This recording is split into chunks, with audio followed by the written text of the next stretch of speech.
Hello, MCU fans. Today we're going to break down all the big reveals from Secret Invasion episode number 3. I'm sure you would imagine tons of spoilers. This is a spoiler-filled review, so make sure you've seen the episode first. But assuming you have, and or you just don't mind a lot of spoilers, then let's dive right in and see what we can find out. All right, so the episode has yet another flashback, which is really cool, this time to 1998. And in that, we get, number one, some more fantastic de-aging. I mean, Sam Jackson's de-aging they've just mastered. He just looks incredible.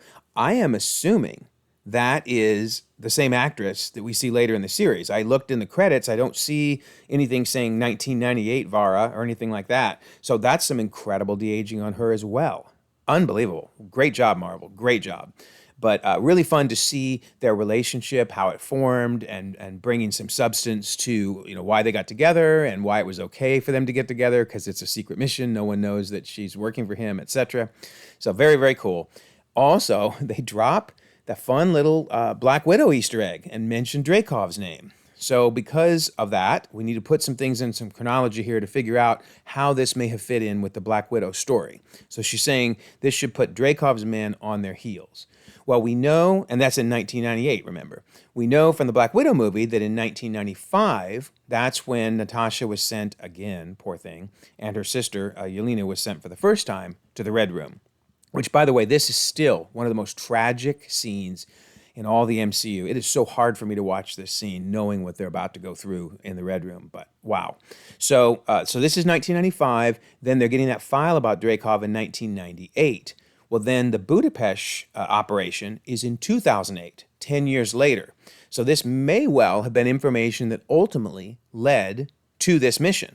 Now, why do I say 2008? Well, because in the Black Widow movie, which is in 2016, in the extended scenes, so it's not actually in the movie, but if you look at the extended scenes on Disney Plus, there's a mention of, this gate wasn't here 8 years ago. So she's talking about the fact that 8 years ago was the Budapest mission, which with 2016 for Civil War / Black Widow, 2008 for the Budapest operation. So I think that's just really cool. It just shows us how the spy network that Fury set up with the Skrulls was giving all this information that's helped throughout the MCU, including with Dreykov. Very, very cool.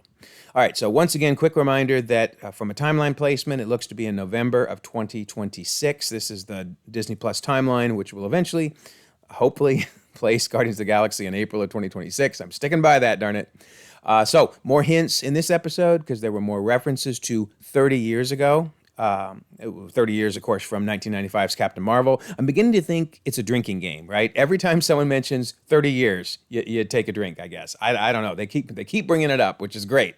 They're reminding us those 30 years people have been walking in exile. And then again, Talos says 30 years, you still don't know me better than that. So yeah, it definitely places it in 2025 or later.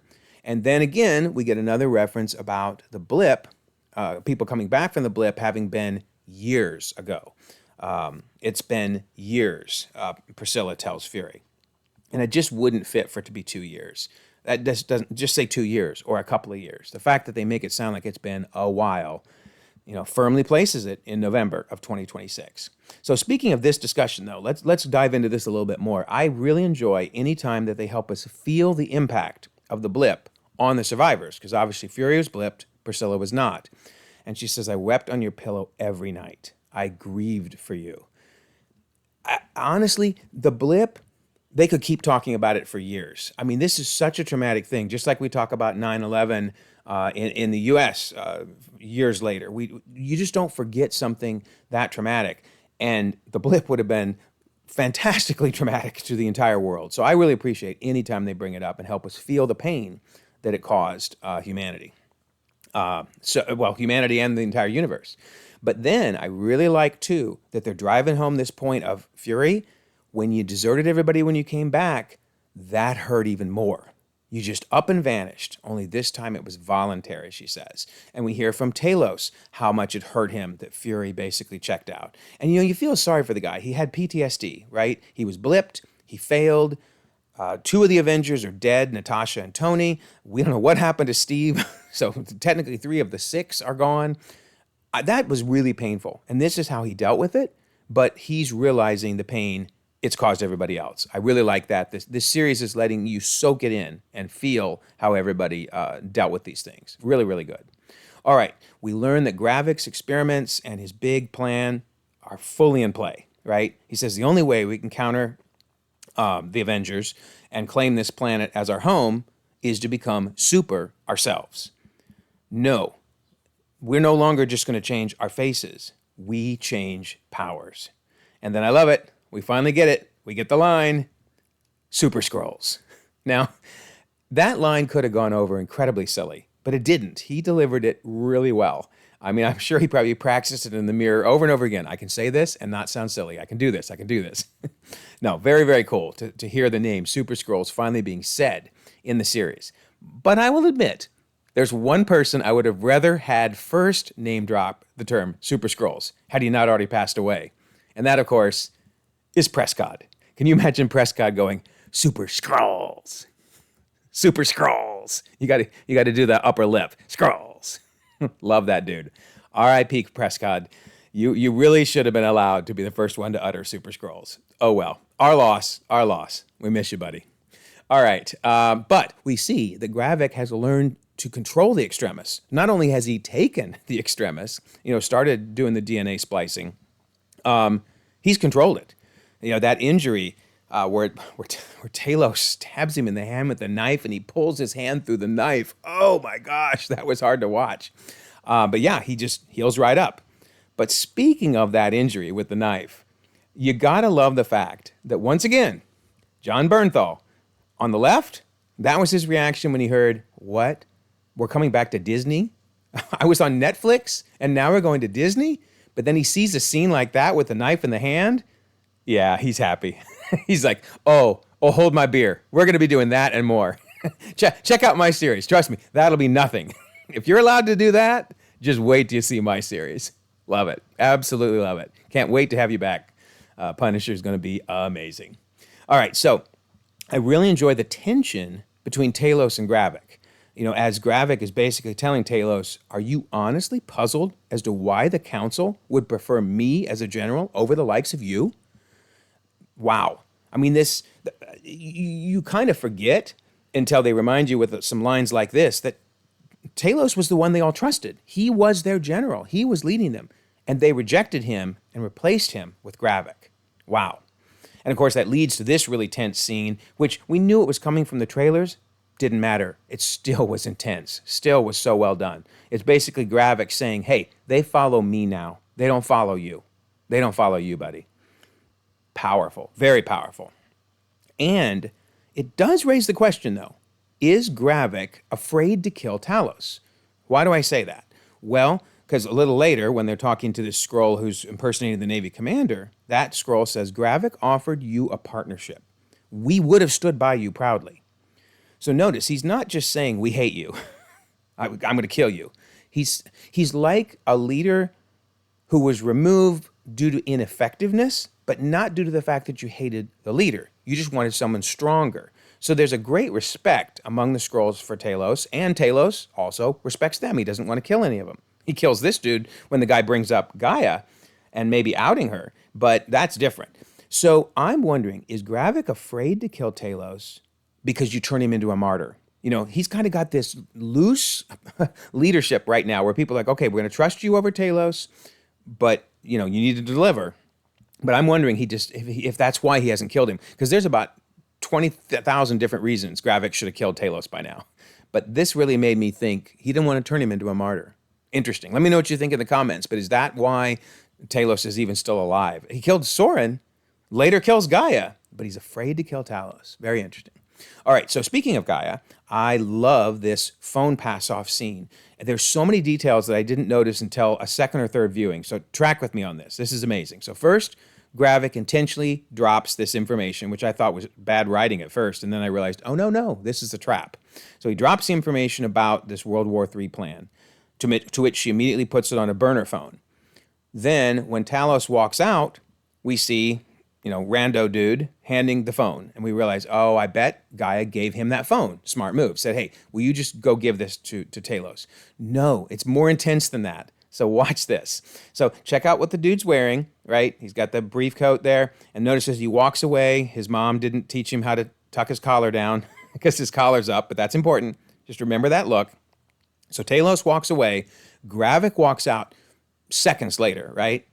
And look, there's my man walking away. We still see him in between the lady with the light gray coat and the dude with the gray hoodie. There's my man with the collar up. No one's willing to help him and tuck it down. But anyway, he's walking away, and Gravik's right behind. Right?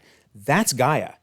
That's not just some random dude that she gave the phone to and said, "Hey, go give this to Talos." That's Gaia. I say that because notice now the dude's booking because he realizes, oh crap, or Gaia realizes, oh crap, that Gravik's right there. So he stops the truck, right? Books around the side of the truck.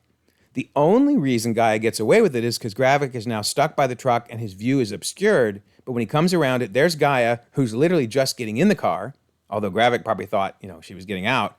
And then check out behind the car. See the dude on the phone? I'm 99% sure that's the one that she simmed, emergency simmed, like saw him and went, boom, turned into him, booked over, gave the phone to Talos, and booked back.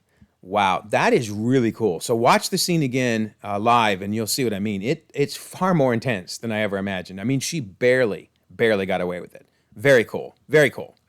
I adore this scene so much. I mean, Fury was pretty mean to Talos in the last episode on the train. That was pretty hard. I get why he was mean. He was mad because, a million Skrulls arrived on Earth, and Talos didn't tell him. But he kicked him off the train, for goodness sake. So I love this. Talos says, those days are gone, so I'm going to need you to, use your words. Now, anybody who's ever been a parent of a young kid knows that's the phrase. No more panting, no more getting angry, no more pouting, no more storming around. Use your words. And particularly, he's got to tell him, help me, Talos, because I'm useless without you. And that look on Fury's face. I love Sam Jackson so much. Both of them are such good actors. But, by the way, since we're going to talk about the train thing for just a second there, or I brought it up, some people mentioned in the comments, this idea of the everybody came during the blip is impossible. All million Skrulls couldn't have come because half of them were wiped out. So it does raise the question, did as many that were still around during the blip come during the blip, and then the other half come afterwards? And by the way, how do a million Skrulls get to Earth without anybody noticing it? Like the spaceships coming in. They really do need to unpack that a bit more for us. But nonetheless, just an interesting point somebody made that all million couldn't have come during the blip because half were blipped. Interesting. So let me know your thoughts on that, of how they got there and when they got there, and hopefully we'll learn more. Then Falsworth once again steals any scene she's in. I absolutely adore her. She picks up the phone and legit says, whoever this is, you shouldn't have this number. That's awesome. But also notice she's got an open bottle of wine and her wine glass there, and she's at work. It's I don't know what time of day it is, but I'm betting it's not 5 p.m., which, at least in America, that's the joke. You don't start your drink until 5 p.m. No, she's got her open wine bottle. She's epic. I love her putting the eye patch on the owl once she discovered Fury's little device there and naming the owl Fury. And of course, she concludes by saying, shall I tell him you're on your way to Commander, that they're heading to his house? He's like, yeah. Fury's like, yeah, tell him that. She's amazing. She's amazing. I was a little surprised she wasn't more interested in helping avert World War III, to be honest, but she must have felt like they had it under control. But still, anyway, she's in the episode for 2 minutes, maybe 3 minutes, and yet I love every single thing about her. Then this conversation between Talos and Fury. Again, these two are such good actors, so amazing, where Talos says, hey, name me one other interspecies relationship where it's acceptable to clean up the other guy's poop, which totally opens the door for Fury to say, I've been cleaning up your poop for the last 30-some years. That's epic. Also, though, it is worth noting, I did not include this quote earlier because it fits more here at this point in the discussion, but notice he says 30-some years. So that's the first time that a mention of something other than exactly 30 years has been made. So, yeah, they're making it clear 31 is fine. When they keep saying 30, they've been rounding it to a nice number. But here he's clear, 30-some years. Meaning, yes, it could easily be 31 years since 1995. All right. This then leads, though, to a very fascinating discussion where Talos says basically, you didn't start ascending the ranks until me and 19 of my people signed on as your invisible spy network. Now, first of all, that's the first time we got a number. So 20 total. Amazing to think that Fury did all that he did with just 20 of them. But really, that's more than enough. If you got 20 shape-shifting, aliens able to go anywhere and assume the role of anybody, yeah, 20 is enough. Then he says, I mean, every time you were promoted inside S.H.I.E.L.D., we did that. Very interesting. I'm going to enjoy rewatching the MCU, particularly Fury's appearances, with all of this knowledge and all of this understanding. Like Talos said, you're still very intelligent guy. You're very adaptable. You're great at what you do, but you wouldn't have done what you did without us. Very, very interesting. And then, of course, they end the conversation by Talos realizing the car stopped and asking, why did we stop? And Fury going, you didn't notice it because you were too busy riding the we did that wave. Sam Jackson, man. Amazing. That dude is amazing. All right. So then Fury is able to win the Find the Skrull contest because Talos, or not Talos, as the case may be, mistakenly says, sorry, Nick. He doesn't know. I mean, they assume the short-term memories, whoever they sim, but obviously would have no way to know that you don't call him Nick. So that's how he figures out, that the Skrull, it's not Talos, it's the Skrull impersonating Talos. But more importantly, that's the reminder for the viewer, you never call him Nick, which, of course, in the previous episode, that was our big hint that Rhodey was a Skrull, right? Because Rhodey called him Nick. And Rhodey did a lot of other things that were suspicious, but man, when he dropped the Nick, you're like, nope, you're a Skrull, buddy. You're a Skrull. But we'll get to him a little more in a second. So I thought the World War III threat was very suspenseful. I mean, did I think for a second they were going to shoot down the UN plane? No. I figured they would rescue it. But anytime you have these, crazy, almost Mission Impossible-like steps they have to take, with Gaia now basically viewing this Navy commander's mind to try to find the password, that was awesome. And of course, you end with the last second. It's always got to be last second. Missile cancellation right before it blows up. I just thought that was very well done. Very suspenseful. Kudos to them for that. So, what happened to Gaia? Wow. Lots to talk about here. So, obviously, the big reveal for the episode is Gravik, sure, he would have loved for the UN plane to be destroyed. That would have helped in his overall plans. But his real goal was to find the traitor. He outed Gaia. That was amazing. I did not realize that he, in a way, didn't even care about the UN plane per se. That was a smaller part of his plan. She was the big part of his plan. And of course, when he finds out, boom, he shoots her. You're like, stop killing everyone, Marvel. No, quit it. This is crazy. So, did she die? That is the question of the hour. I mean, she got shot in what appears to be a very important part of Skrull anatomy. I have no idea where their heart is, but if it's even close to where the human heart is, that's a kill shot. She turned back to the Skrull. That makes you think she's dead. But here's the thing. She has a ton of remaining scenes that we've seen in the trailers that have not happened yet. This is just one of them.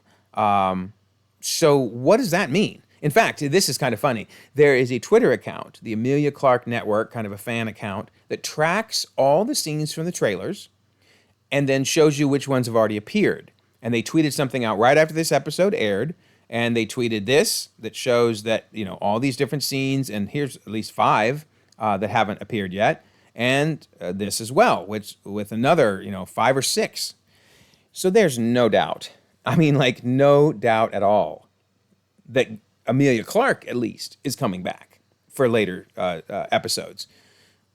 But is Gaia coming back? So there's two ways that I think Amelia Clark can return in the series. Number one, maybe Gaia is dead, and maybe these later scenes are actually the human she was simming. They release her from the little prison because we know that Falsworth from the trailers is going to find that location and find the bodies. So maybe Gaia truly is dead, and it's now going to be whoever Gaia was simming. Okay, that's one possibility. Although in the trailer, notice they do put Gaia if you turn on closed captioning, but they trick us in the trailers all the time. So that's one possibility. Do you think that's how Amelia Clark at least can return? Not Gaia. Gaia's dead in this scenario, but Amelia Clark can return. That's option one. I actually think, though, the more likely option is that Gaia got a dose of Extremis. So this is the scene we're left with when Gravik drives away. I'm wondering if the opening scene in episode 4 is we see the orange glow right there where she got shot and she gets up. Because we know that Gaia found the experimentation was happening. We know she's aware of it. Now, how she got into that secret room is another question. But nonetheless, or not just got in the room, rather, but got in and turned it on.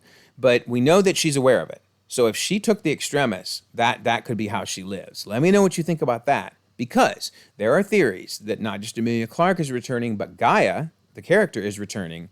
And she will return as Abigail Brand. Now, I could probably spend the next 20 minutes talking about the comic version of Abigail Brand. It kind of doesn't matter because her character is very, very different than Gaia. But there are some similarities, and those are the things I'll discuss. So Abigail Brand in the comics is half alien, half human. That's not the case with Gaia, but obviously there's the alien, Gaia is Skrull. So that kind of fits, and she sims human, so I guess you kind of get that there.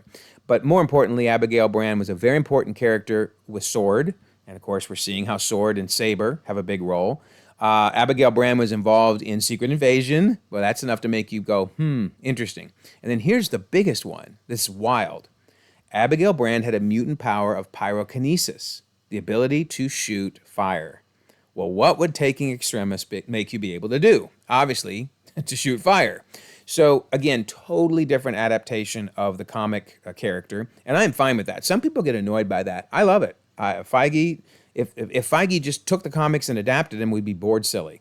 So, there's a lot of hints that Gaia took Extremis, isn't dead, and in fact has a very big future in the MCU. So let me know what you think about that, about those theories, and where you think the future of the Secret Invasion series will go with Gaia, and then even beyond in the Marvels and beyond. All right, and then finally, we end with this scene that, man, raises so many questions. So does that mean Priscilla/Vara is a traitor? Does that mean that she became a traitor, or at least working with Gravik, maybe after Fury gave up and stayed in space? Because she said, when you abandoned me the second time, I became me again. Okay, then her allegiance maybe went back with the Skrulls, or is she a double agent? I mean, there's so many possibilities there. But one big question, too, is why did you have a gun in a lockbox? You can just go buy a gun at the store. So is this a special gun? Or had she just given up on being an agent? And this is symbolically, she's going back to it. I mean, so many questions just from her pulling the gun out, right? So there's that. Let me know what you think in the comments about that. What is going on here? My guess is that she's not maybe she's a double agent, but I don't think she's against Fury and wants the world taken over by Gravik. But she's clearly working with Gravik, because when she picks up the phone, she says, I need to speak to Gravik. And of course, we get the final confirmation that Rhodey, currently at least, is a Skrull when we hear his voice say, yeah, well, you're talking to me.